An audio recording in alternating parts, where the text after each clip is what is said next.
Hey everybody. I know that normally this is not the type of, platform that I choose to take to put out my thoughts and speak my mind. I usually prefer to type it, even though I feel like lately I've had too much to say to just limit it to a post. Um, However, I know that some people are not into reading long winded posts, but the reason why mines are long winded is because I don't always have a chance to respond to what people say in response. But usually I know where people are going to be at in their mind when they read something that I don't put enough context into. People will confuse it for me speaking out of turn. Um, and then I have to usually sit there and respond, all day long or when I get a chance to, when I'm not busy. And I feel like even though I'm not into putting myself out there, like on video, I feel like I should. So I don't do very well with speaking, like out loud. I do very well with writing my ideas, my thoughts, and how I feel. But when it comes to speaking out loud, I get a little anxious. So bear with me. Um, One of the things that I've been very vocal about and very concerned about is the economy.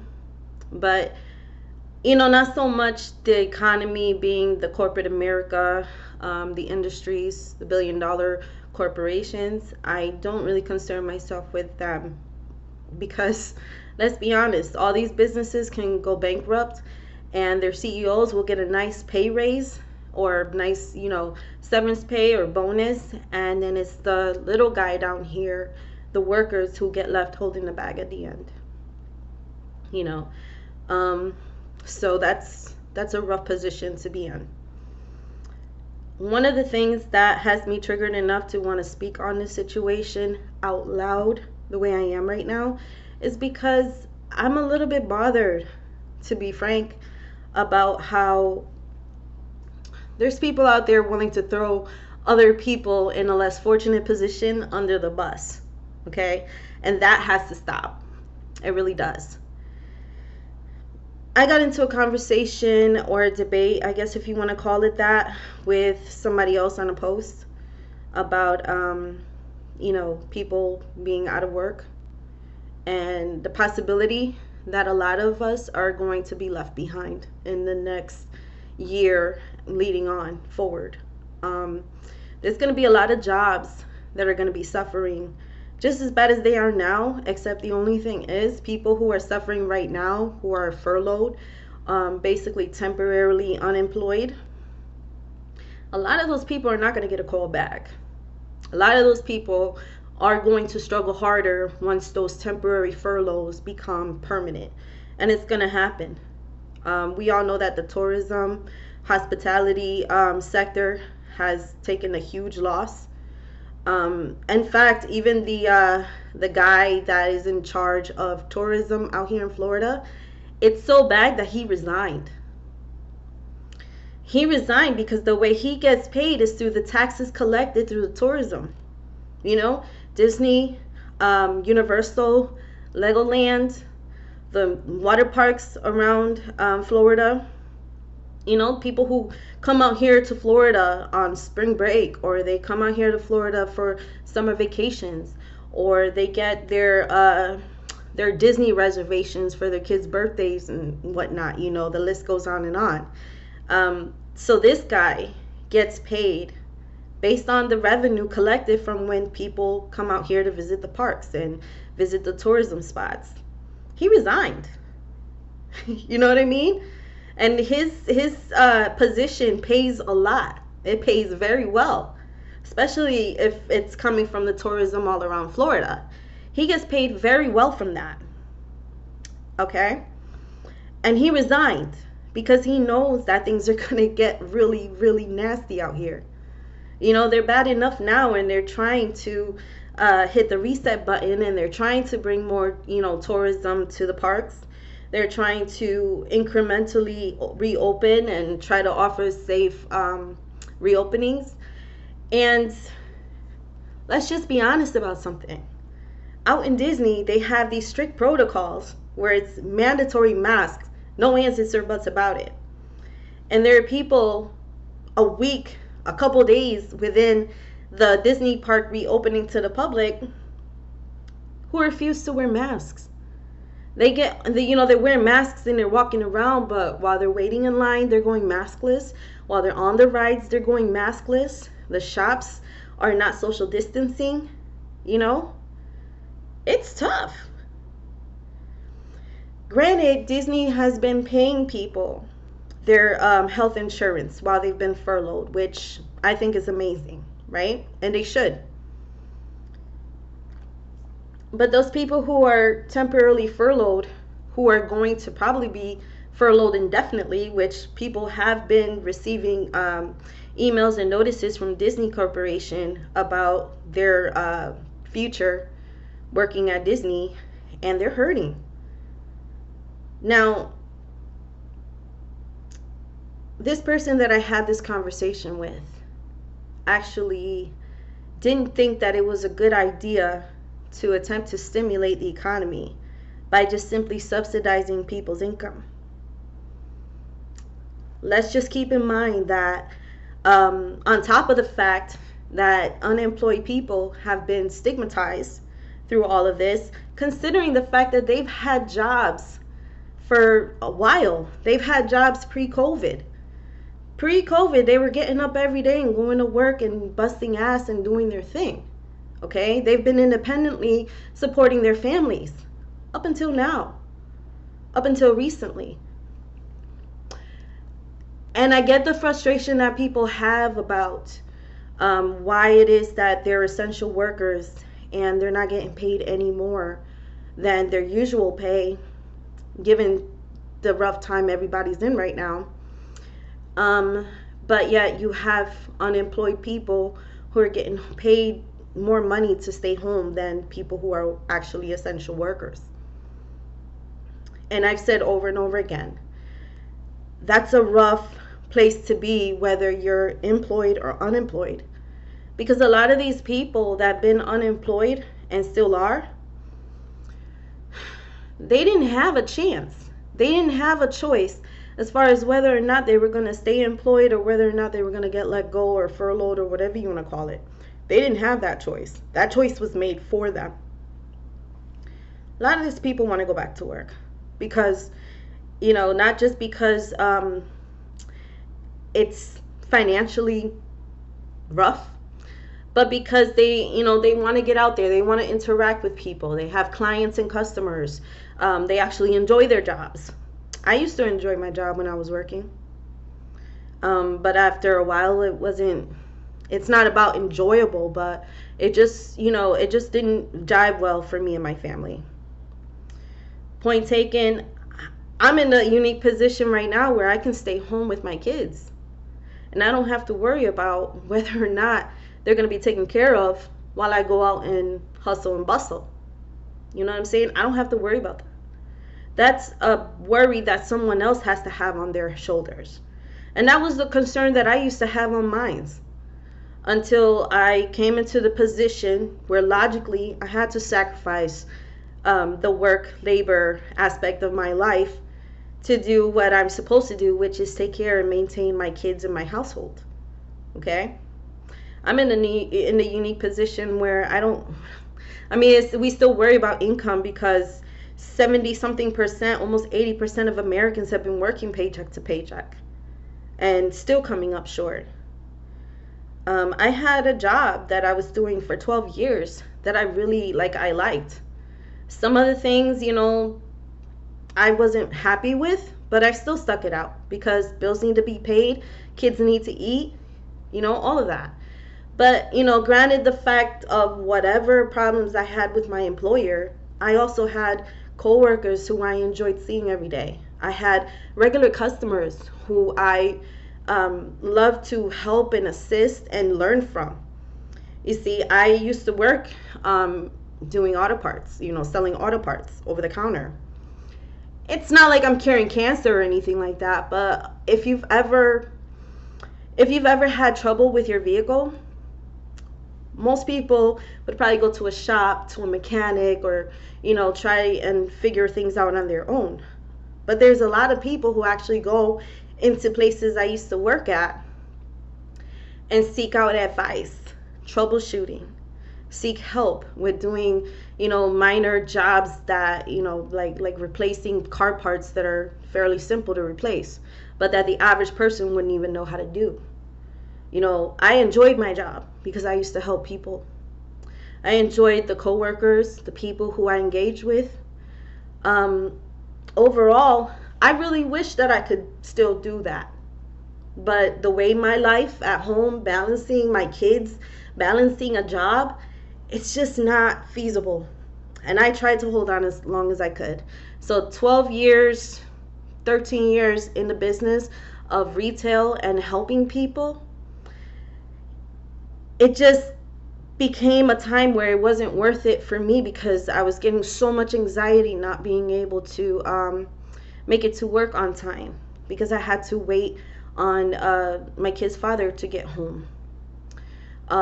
Worrying about whether or not I can even make it to work because even when I had childcare in line, if that person for whatever reason bailed on me or just wasn't having a good day and had to call out from watching my kids, guess who has to sacrifice going to work?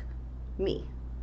And that's why I know that I had to take this plunge to just stay home and get out of the workforce, because a person in my situation, which there are many, it's just a headache not worth having,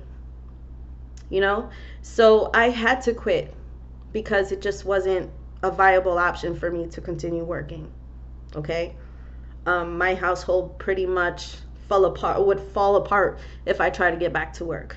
I would probably have a job and risk getting fired because I'm a mom first and a worker second, and obviously I'm replaceable. So it's not that I have beef with working. I'm pro work. Okay. Sometimes I wish I could get back to work.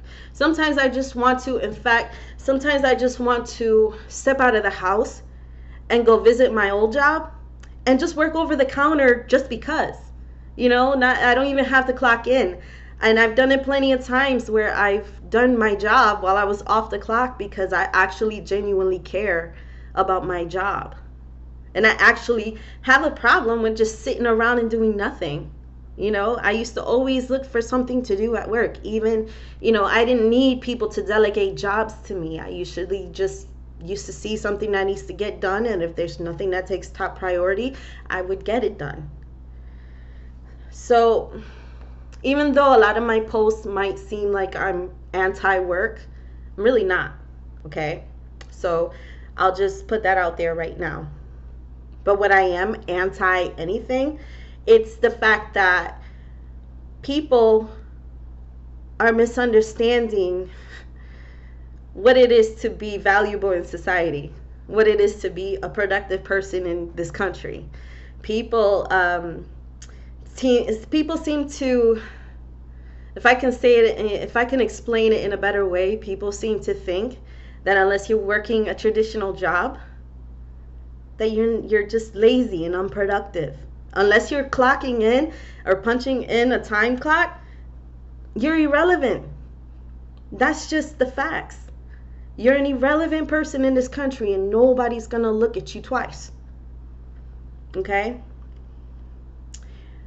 But when you start to think about different ways that you think about how what productivity is, what human productivity is, what it is to be a productive member in society in this country, what it means to stay productive in your day-to-day life, there is no such thing as a lazy person. I mean, okay, maybe there are some people who are lazy, right? Let's say out of millions, maybe there's thousands of people who are lazy. You still have millions more who are willing to work for what they got, right? And these are people who pay taxes. People who pay taxes, some people are dealing with stagnant wages. Some people are literally fighting tooth and nail to get better. And I don't want to get all into how systemically people get left for dead or get left holding the bag or the short end of the stick. I don't want to get too much into that because that's a whole nother conversation that I think needs more emphasis, right? But what I do know is that when you take, say, a person like me who stays home with my kids, I take that responsibility of raising my children full time, okay? And I'm no different than any other mother on this planet, okay? We all do for ours what we have to. But a person like me, somebody on the up and up, might look at me and call me lazy because I stay home with my kids all day. Never mind the fact that we're in a rough spot as far as whether or not you want to believe the virus hurts children. We all know it's a fact that they're not immune. We all know it's a fact that adults who get in contact with these children, whether it be the teacher, the lunch lady, the principal, any staff that has any contact with these children and with each other, we know how the community spread works.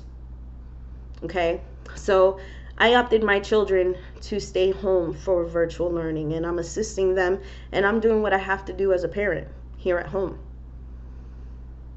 Somebody else might look at me and call me lazy because I'm home, right? There's no value in what I do. But there actually is. You see, because if I hire somebody else to come to my home and watch over my kids so I can rush to work and not get fired for not being able to attend, I'm actually taking steps backwards here. See, because the wages that I'm earning from a job that doesn't pay much, it's economically unsound and ridiculous for me to pay somebody else to come to my home and do what I do already. You see, but the funny part about that is that person who might come over to my home to watch my children and supervise them and do what I do, whether it's feeding them, changing a diaper, making sure that my kids are in one piece at the end of the day, me working a job to pay someone else to do what I do at home actually means that I would be putting money into that person's pocket, paying that person's bills, paying for that person to have food in their house, which I don't have a problem with whatsoever if I can afford it. But if I'm in a position where I really can't afford that, what good is it for me to work a job? Really? Because I'm neglecting the ability to pay for my own lights. I'm neglecting the ability to keep food on my table because I'm paying for someone else's food on their table. And my kids essentially are going to go without if I can't afford, childcare. So to my point is, why is it that childcare provider doing what I do at home for my children, why is their job more valuable in society? What makes that person more productive than me? Because again, that person's getting paid to come over to my house to supervise my children. They're not getting paid to clean my house. They're not getting paid to wash my dishes. They don't get paid to cook breakfast, lunch, and dinner. And those are things that I do automatically. It's things that I should be doing. That's my part in parenting my children. The other point that I like to add into this mix before I go is the fact that as it's a given, I do my part. I'm not lazy. I'm up, I'm productive, I'm entertaining the kids, I'm keeping my household intact. That's something that no child care provider is going to do for less than $15 an hour. And let's be honest, I live in the state of Florida where the cost of living is so-called low, but it's catching up and the wages are still stagnant. Okay, I have to be bilingual in order to get $10 an hour in this state. Otherwise, if I'm non-Hispanic, don't speak a different language other than English, my value goes down to maybe $8.50 an hour. It's amazing that for me being Hispanic and for me being bilingual, my value shoots up just a little bit. But it's still not good enough to pay $15 an hour for childcare, because really I'm losing. I'm still owing that childcare provider $5 an hour if that's what they're asking me for, which, my children are not average kids, they're not abnormal kids. But to put context to that, I've got 2 children at home who are nonverbal on the autism spectrum. So communication is a barrier there for just some stranger coming over and watching over them. Nobody knows my children better than I do. Okay? So it only makes sense that my children are safer and in the best care under my supervision, under my guardianship. Okay? So that's why when I looked at how the universal basic income would work in cases like mine's, I supported and I backed, and I still do. I still back Andrew Yang, even though he's no longer an option in the running for this election. Hopefully 2024 would be a better election year. But regardless, it is what it is. I just wanted to put out this video right quick to let people know that I'm not anti-work. I'm pro-work. I'm pro people being productive, but I'm also pro people being productive and being able to afford to make ends meet. And to be honest, the private sector isn't going to do it on their own. And the government is pretty much, walking on eggshells about the whole wages thing. Okay? Maybe back then when Bernie Sanders was running and he was running on a $15 an hour federal minimum wage, which, go Bernie, you set the movement on that. Back in 2016, that would have been something, worth voting for.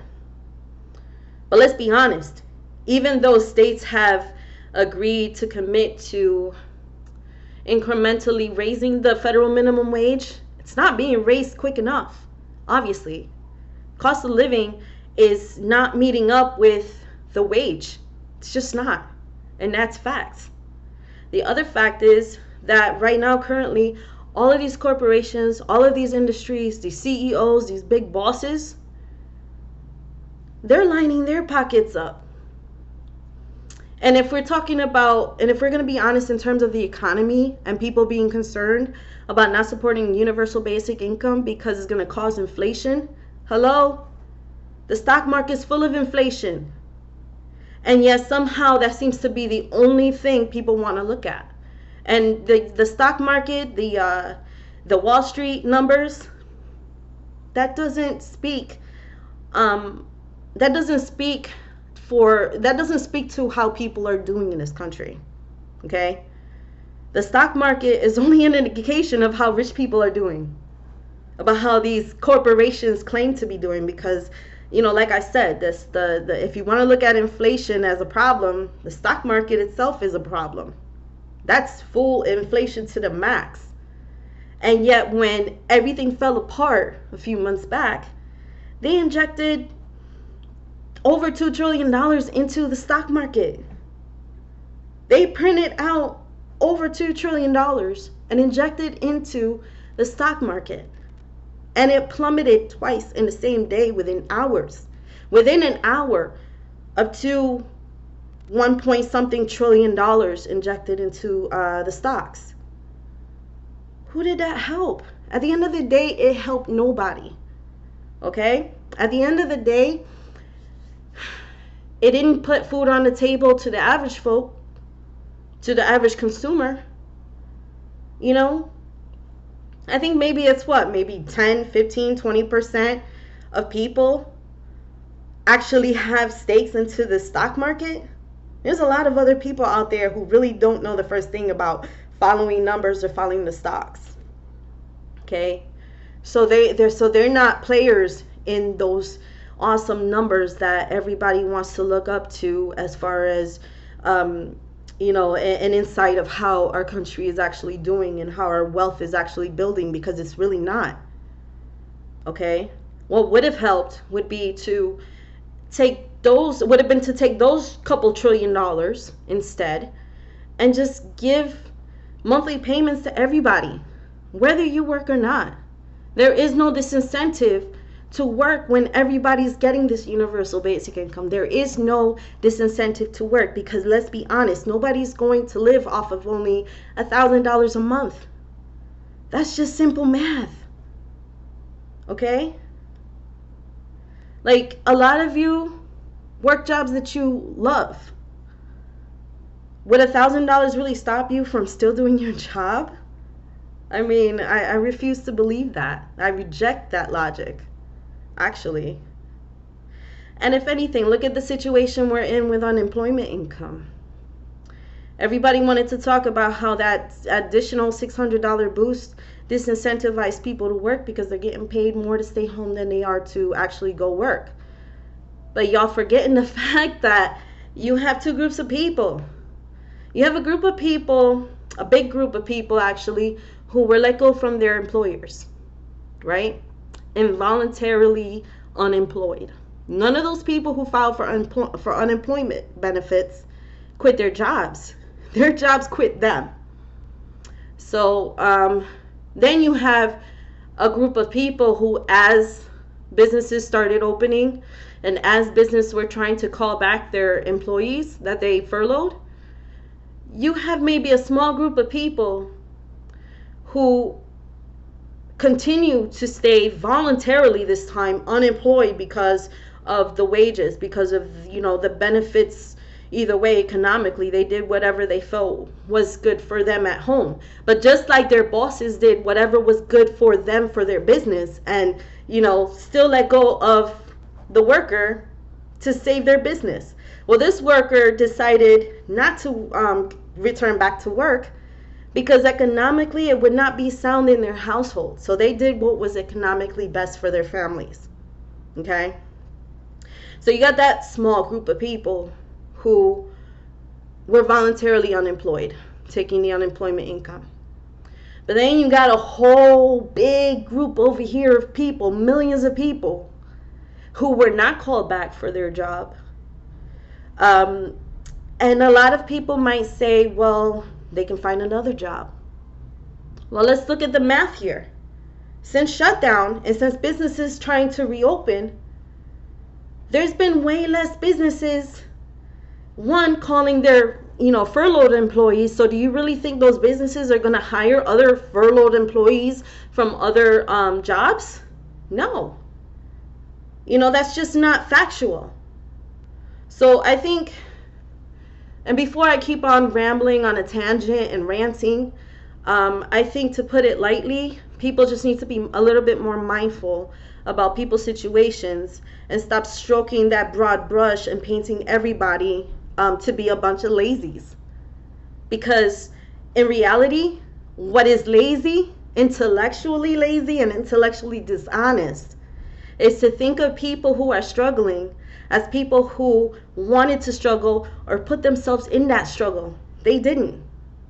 Okay? That's just simply not true. And it's lazy to paint everybody in that broad point of view, because it's so much easier for people to ignore the realities and not have to think about what is happening in somebody else's life and why poverty is a way of life for them.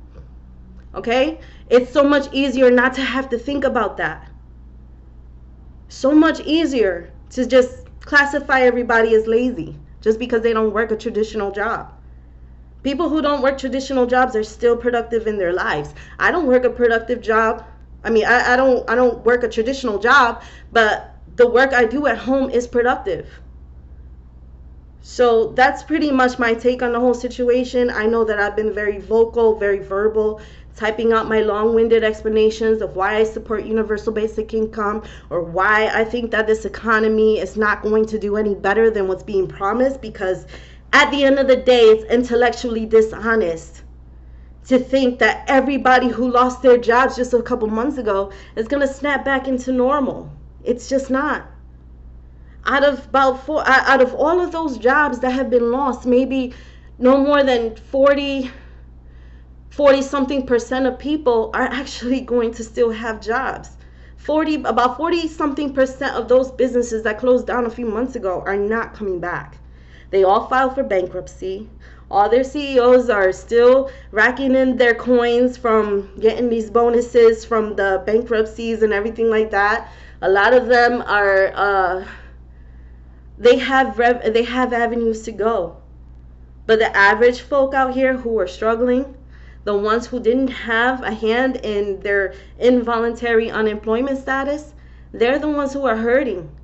And because of the advancements going on with technology, one would think that human labor being phased out incrementally would give everybody more gains from the technology, from simply being put out of work.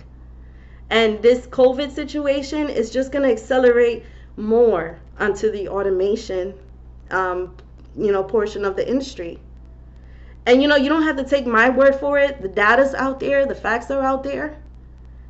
Do a little research, please. Because the sooner we start to realize that how we think of work and how we think of value that we put out, you got to change that mindset. Okay? Right now you're in that mindset of scarcity. You got to change that mindset to one of abundance, because let me tell you, when these technological advances get expedited, which it is, there's a lot of evidence showing that automation is being expedited right now, because robots don't get sick, robots don't demand healthcare, robots don't demand vacations, they don't get pregnant and demand maternity leave. That is what's going to happen. And this is all just a big expedition of what is to come. And I think that people need to really open their eyes to the reality that it's not that simple to call people without jobs lazy.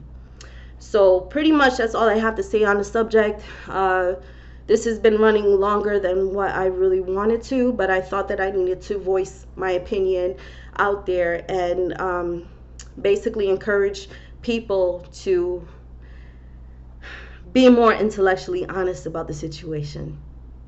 If we're going to have an honest conversation about where this country needs to go economically, or where we need to go as far as treating each other better and as far as not thumbing our noses to each other, let's really focus on doing better. I'm still learning, okay? I'm still learning ways to get around trying to sway people's opinions on changing their mindset into one of someone who is actually being honest about what the reality in this country is. So like I said, I'm gonna wrap it up. Hope everybody's okay. I hope that people who are struggling right now get to come up on top soon. I hope that soon we get stimulus checks, and I hope that Congress, Senate, stop pussyfooting around the subject of really giving people a strong economic stimulus, because universal basic income would be a stimulus on steroids. Okay, if you think we had decent results after the fact that all of those trillions, that all of those $1,200 checks have been out there stimulating the economy, on top of the $600 income boost for unemployment, that's literally what's been saving this economy. That has literally been what has been keeping this economy on life support, keeping it afloat. Okay, so universal basic income would literally be all of that and then some. And it's just really sad that people can't get behind that. and I really hope to change some minds. So if anybody wants to have a conversation, whether you want to debate the issue or whether you're on the side of supporting universal basic income, whether or not you support Andrew Yang, whether or not you've been paying attention this past election, if you're Yang Gang and you want to sit around and have a live one-on-one, I'm for it, okay? But like I said, I don't normally resort to doing videos or speaking